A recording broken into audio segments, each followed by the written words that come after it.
Olá, bom dia. Estamos aí com mais um Car Talks comigo, professor Alberto Papaléu. Bem, pessoal, vamos dar continuidade à sequência de temas que eu estava trabalhando com vocês. E hoje eu quero conversar sobre teorias interpretativas, especificamente o que é o legalismo exegético. Como referência base da minha explicação, eu vou utilizar o livro Lições sobre Positivismo Jurídico do professor Norberto Bobbio, tá? E aqui eu vou fazer uma breve explicação para vocês do seguinte problema. Quando a gente fala no âmbito das teorias interpretativas, a gente está basicamente tentando responder a pergunta como uma determinada teoria do direito, como uma específica teoria do direito, se propõe em responder o problema da aplicação do direito num caso concreto. Então, as teorias interpretativas elas estão voltadas para este diapasão, tá? De tentar desmistificar como a teoria específica do direito ela resolve o problema, a questão da aplicação do direito.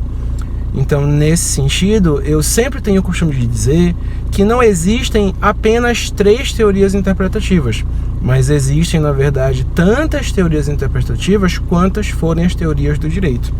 Então, existe uma teoria interpretativa para o positivismo includente, existe uma teoria interpretativa para o positivismo excludente, existe uma teoria interpretativa para o formalismo jurídico, outra para o realismo jurídico, outra para o justnaturalismo, enfim.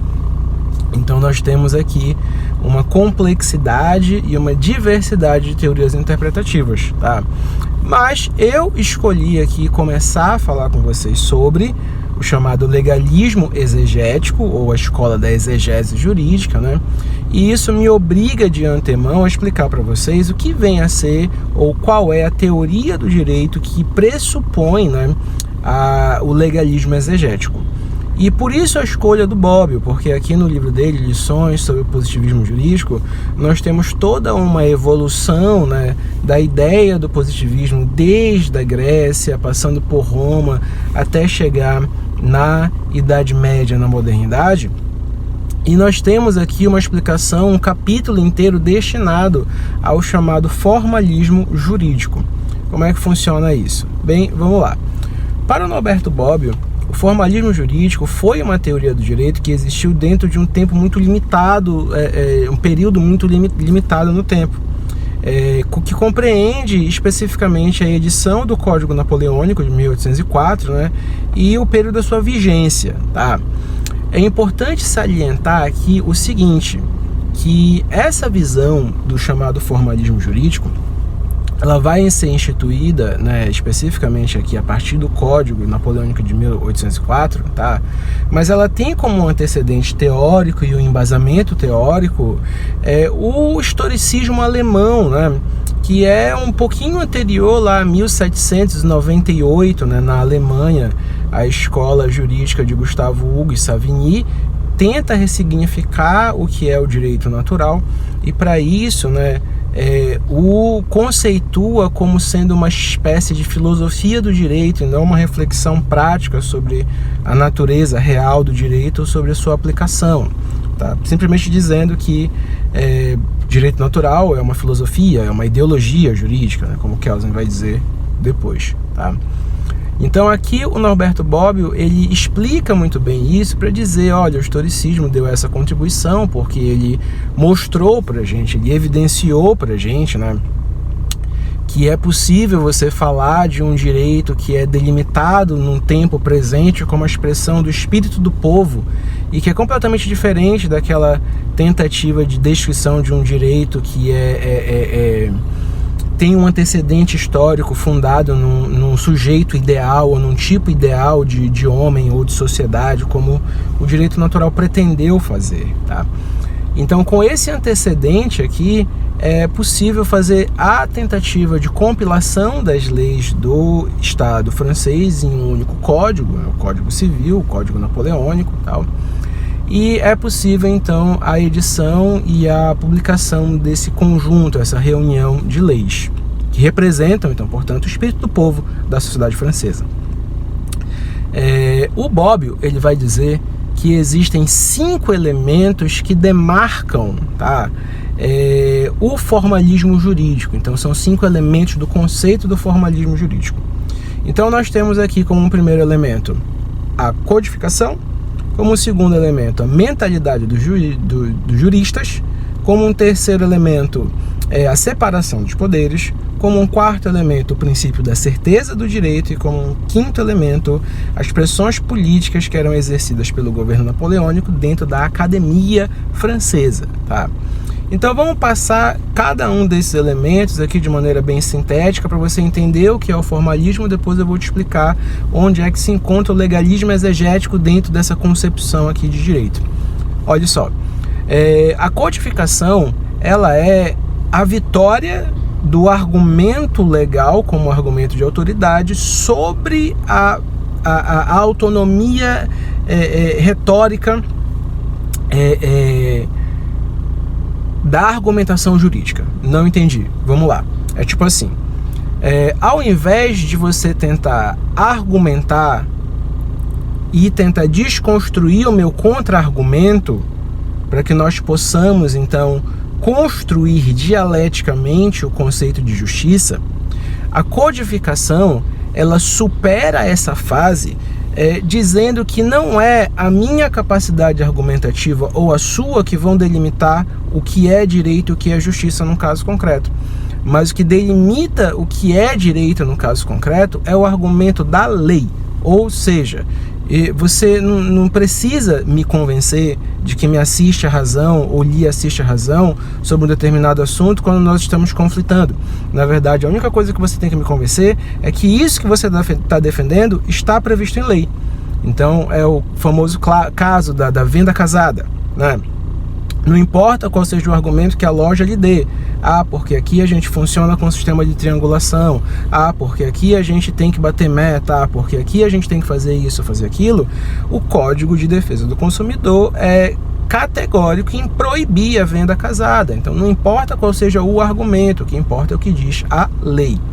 Isso vai fazer com que surja dentro do jurista uma mentalidade de que ele não precisa então ser bom em argumentar. Ele precisa simplesmente conhecer o que diz a lei. Se ele sabe o que diz a lei, então ele não precisa ser um excelente argumentador, porque ele simplesmente vai ter que achar, aí surge a expressão, a brecha na lei para ele poder defender ali a sua causa, né, ou o seu direito, tá? Porque direito, então, ele vai estar sempre apoiado em alguma referência legal. Você não vai conseguir dizer que você tem um direito que é apoiado no que você entende como argumentação justa sobre o caso. Você tem um direito porque ele está previsto lá no artigo tal da lei X, tá? Então essa mentalidade que vai ser enrustida na cabeça do jurista dentro desse formalismo jurídico. Terceiro argumento é o argumento da separação de poderes, que deve ser lido aqui, né, num sentido clássico, né, do liberalismo de Montesquieu. Aqui você vai entender que existe de fato executivo, legislativo, judiciário, todos independentes e harmônicos entre si, mas ainda não há aquela tese, né, americana de checks and balances, né, de freios e contrapesos, porque o que você vai ter aqui é a ideia de que se a função do juiz é aplicar o direito no caso concreto, o exercício da jurisdição, então todas as vezes que ele está diante de um caso que não está previsto pela lei e ele cria uma regra específica para aquele caso, ele estaria de um certo modo usurpando a função do legislador. Então, na verdade, o juiz ele não poderia exercer a atividade interpretativa do direito como um ato criativo. Ele estaria limitado, tá, a fazer uma subsunção e uma aplicação literal do disposto no texto legal do Código Civil de 1804 francês e tal. E aí existem alguns princípios que ele deveria obedecer, que são previstos como princípios interpretativos e que ele não pode fugir dali.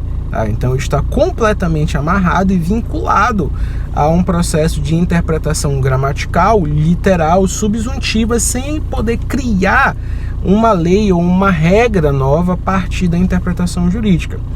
E é isso que vai delimitar com mais clareza o que é o legalismo exegético. Mas vamos lá para os outros dois elementos, né, do conceito de formalismo jurídico. Vamos lá. Princípio da certeza do direito. Cara, Se eu sei que o juiz ele sempre vai decidir de modo literal, de modo gramatical, então eu consigo antecipar qual é o conteúdo da decisão dele. De fato, né?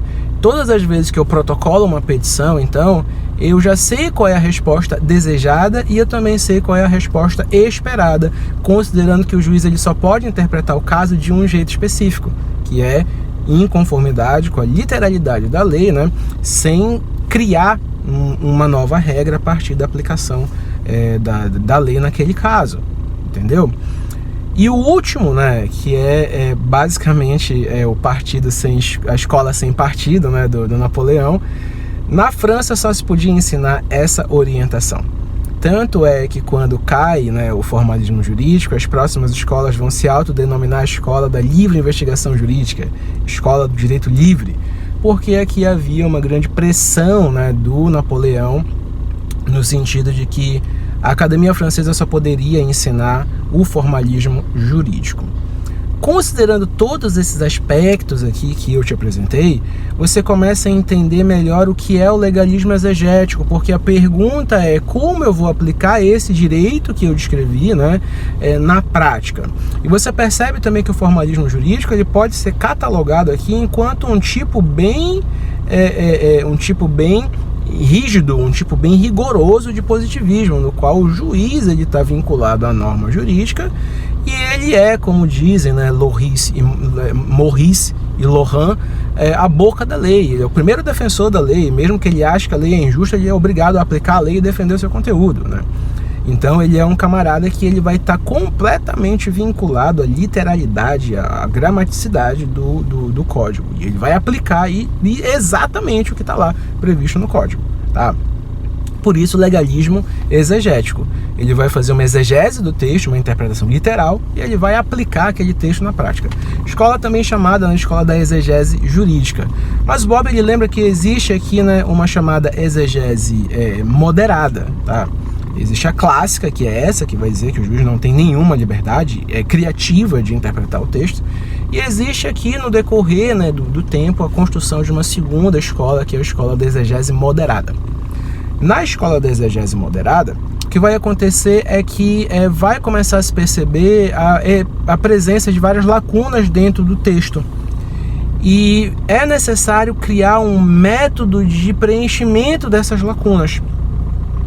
E ao aplicar o disposto dentro do código, né, analogia, costumes, princípios, jurisprudência, se percebe que aqui os juízes eles não podem utilizar essas fontes secundárias enquanto cheques em branco que vão os habilitar a prescrever o direito do jeito como eles acharem mais conveniente. Eles continuam vinculados ao código. Então, o que vai se investir aqui é num método de interpretação chamado método sistemático, no qual os juízes eles não vão poder postular pela vontade individual ou pessoal deles no ato de aplicar o direito. Na verdade, o que os juízes devem fazer, dentro da forma da exegese moderada, é tentar saber, dentro do ordenamento jurídico, qual é a resposta de acordo com a vontade do legislador. Por isso, a interpretação sistemática, que é a comparação de artigos dentro de todo o ordenamento jurídico, comparação de leis dentro de todo o ordenamento jurídico, vem ao socorro do intérprete dentro do legalismo exegético. Em linhas gerais, o que nós precisamos saber sobre o legalismo exegético é isto, tá? No legalismo exegético, nós temos como fonte primária a chamada teoria do direito do formalismo jurídico, que remete ao Código Civil francês de 1804, tá? Que é delimitada por esses 5 elementos, né? Codificação, mentalidade dos juristas, separação dos poderes, princípio da certeza do direito e pressões políticas externas exercidas pelo Napoleão dentro das academias, e que delimita, né, a interpretação judicial como um ato que não é um ato criativo, mas é um ato sempre e exclusivamente subsuntivo, uma exegese, tá? Leu o texto, cara crachá, leu o texto, aplicou, beleza? E muito embora eles sejam, né, ditos como juízes boca da lei, existe a exegese moderada, na qual vem ao socorro do juiz a chamada interpretação sistemática, mas retira dele a ideia de que a interpretação ela é um ato de vontade, né? Ela é sempre a tentativa de buscar uma resposta de acordo com a vontade do legislador, tá? Bem, pessoal, essa é a minha contribuição aí para os estudos de vocês na manhã de hoje. Desejo aí a todas e a todos um forte abraço, uma excelente semana, que Deus abençoe e até o próximo vídeo. Não esqueça de deixar o seu like, tá? De dar o seu comentário aí, qual é a sua impressão, sugerir alguns temas se vocês quiserem, tá? E ativar o sininho, se inscrever no canal e ativar o sininho das notificações para você estar sempre aí sendo avisado dos nossos próximos vídeos. Eu quero gravar o comentando artigos, tá? Que eu terminei de escrever junto com o Mateus e o Josué um texto sobre Alex versus fins, e eu queria muito gravar esse comentando artigos do primeiro artigo, que é o artigo do Alex, tá? Então aguardem aí que, se Deus quiser, ainda essa semana vai sair esse vídeo, tá bom? Forte abraço, até a próxima.